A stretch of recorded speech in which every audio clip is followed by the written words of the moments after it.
What is heroism? What does it take to be a hero? What would it take for you to be a hero? Now, I'm not going to try to imagine what anyone's thinking of, but perhaps we can agree that culturally speaking, heroism is often presented as a loud, violent action, often in the realm of escapist fantasy. But maybe, when we turn away from fantasy towards reality, heroism becomes something else entirely. Something much quieter and much more important. In Derbyshire, about 12.5 miles southwest of Sheffield, lies a small village called Eyam. It's a fairly unassuming place. It has a village green, some tea rooms, local pub. It's a perfectly picturesque English village. Hardly the kind of place you'd expect a great drama of life and death to play out. But that's exactly what happened in 1666. The people of Eyam made a remarkable choice. One of heroism and self-sacrifice,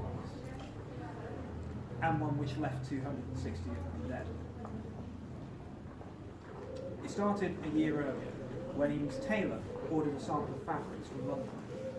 London in 1665 was rife with bubonic plague, and as it turns out, it wasn't just fabrics that hitched a lift in that parcel. It was the tailor's assistant, George Vickers, who first opened the package, and as he hung damp cloths by the fire to dry, fleas began to spread around the room. Within a week, George Vickers was dead. But George was only the first of many, and as plague and panic spread, a question formed in the mind of Eyam's church leader, William Mompesson. Eyam is the only village in Derbyshire to have contracted the plague. Is it our duty to stop it here? His congregation were on the verge of fleeing, and he knew that would only help spread the pathogen further to Bakewell, to Sheffield. And so his mind closed in on a terrible conclusion. Quarantine. But William was not very well liked in the village. He'd been brought in as a forced replacement of the much more popular actor Thomas Stanley. Thomas was a Puritan and a supporter of Cromwell's government, so when the monarchy was restored, he'd refused to read from the King's Book of Common Prayer. So he was replaced. William and Thomas had every reason to dislike one another, but they agreed to set aside their differences for the sake of the people around them, and somehow, together, they convinced the people of Eyam to accept a terrifying proposition. No one comes in, no one leaves. So the plague spread and people died. No one quite agrees on numbers. Some say 260 dead, some as many as 370. But whatever the true figure, proportionally speaking, our most generous estimate of the survival rate is 50%. Half. Just look at the person next to you. At least one of you is going to die. Now imagine the horror of watching that person and half of the people around you succumb to bubonic plague.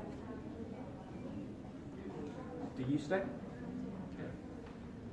Measures were taken to try to prevent the spread of infection, such as families being required to bury their own dead.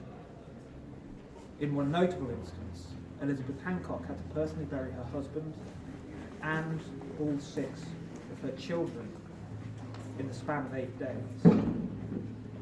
It's said that villagers from nearby Stony Middleton watched as she dragged her family, one at a time, across their farmland to a suitable site for burial.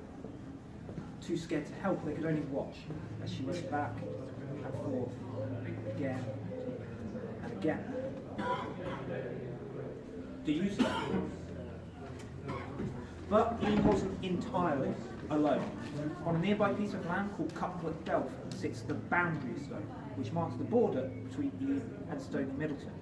And villagers from Eyam would go to the boundary stone, leaving coins soaked in vinegar in exchange for food and medicine from Stony. And it was at Couplet Delph the 2 lovers, separated by quarantine, tried to remain connected. Roland Tor was from Stony, Emma Seidel from Eyam. Engaged to be married, Roland would visit Eyam regularly until it became clear that this was too dangerous, at which point the two agreed to meet in secret at Cucklet Delph, standing at a distance to keep one another safe. Some say they could only stand and look at one another in silence for fear of alerting attention to their meetings. Roland continued coming to Cucklet Delph even after April 1666, when Emmet stopped coming. He was one of the first to enter in when it was declared safe that November, only to have his fears realised. Emmet Seidel had died that April. On the 1st of November 1666, Abraham Morton died, the last of Eyam to die from plague. With Morton passed a curse which had haunted Eyam for 14 months. 14 months of fear, of terror, of watching the village slowly die. The sense of hopelessness must have been overwhelming. I have to wonder if any of them thought they'd survive. And I'll ask again, would you stay? Because they didn't break the quarantine. The incredible actions of William Mompesson, Thomas Stanley, Emmet Seidel, the Hancock family, Abraham Morton, and everybody else in Eyam successfully prevented the plague from spreading around the north of England, potentially saving thousands of lives. So, what is heroism? What does it take to be a hero? Heroism, so often presented as loud and brash and charging headlong into danger. But maybe, when we think of heroism, we should also think of a small town in the north of England and an impossible choice to be made. Well done, Russell. That was very perfect on the timing as well. Excellent. Yeah, I was wondering.